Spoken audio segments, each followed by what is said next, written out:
Good morning. My name is Ari. I'm a grateful member of this community.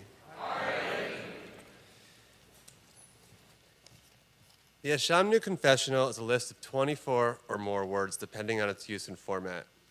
It's a list of transgressions against others, ourselves, and towards God.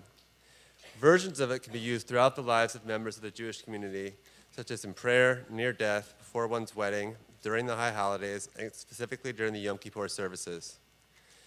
Ashamnu, meaning we have sinned.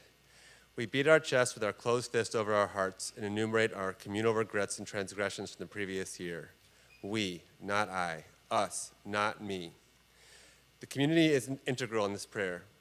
While we have missed the marks in some of our own personal circumstances, perhaps the community as a whole has missed the mark on many, if not all, of these items, alone, to each other, communally, and during the Ashamnu, we recall the whole of it as a collective.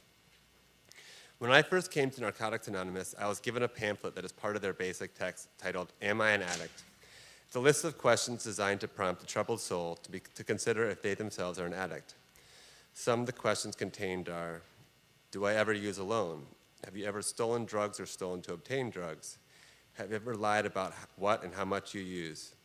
Have you ever tried to stop or control your using? Unfortunately, I found myself answering yes to much of this list. Have I had a secret addiction? One where I was sitting alone in the dark using my substance of choice but scared and miserable all the time? One where I was unable to stop using or remove the obsession to use? Yes, yes, and yes. Yet whether I had engaged in many or all of these in one form or another, it didn't quite matter. The fact was, I heard echoes here of many of my most regretful acts and desperate behaviors. Narcotics Anonymous was letting me know that its members related to all these memories too. We, as a collective, were working on recognizing and addressing these actions and behaviors. We're focusing on making amends. We're working towards living in sobriety together. That was their message. Am I an addict? The basic text continued with more questions. Could I relate to avoiding people who didn't approve of my use, putting using ahead of my financial responsibilities, manipulating or lying a doctor to obtain prescription drugs, being arrested as a result of my use? Well, I had avoided family events, weddings and funerals of people I loved dearly. I had been remiss in paying bills and asked for and accepted help from others for obligations I was unable to pay for.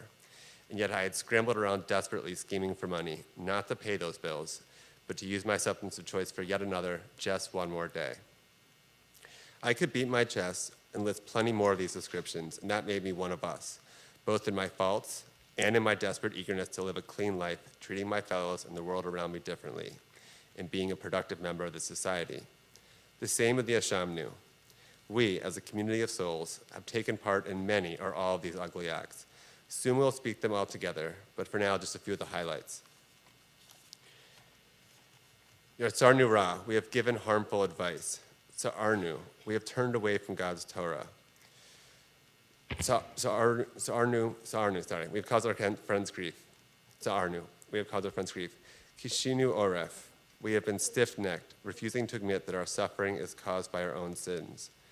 Ta'inu, we have gone astray. Tiatnu, we have led others astray. The things we hold as most shameful, these are the things that connect us all most deeply. Together, we will recognize them and more. Together, we will ask forgiveness from God and from our fellow man for these actions, and together we will atone for them on this Yom Kippur. God will seal us in the book of life, and together we will strive to live our lives on a more righteous path this upcoming year. Yet, and I hate to be the one to break this to you all, no matter our beautiful intentions or kavanah, we will invariably fall short of perfection as individuals and as a community. And we will gather next Yom Kippur to engage in the same cycle. And again, we will hold our fists to our chests and repeat the Ashamnu confessional together.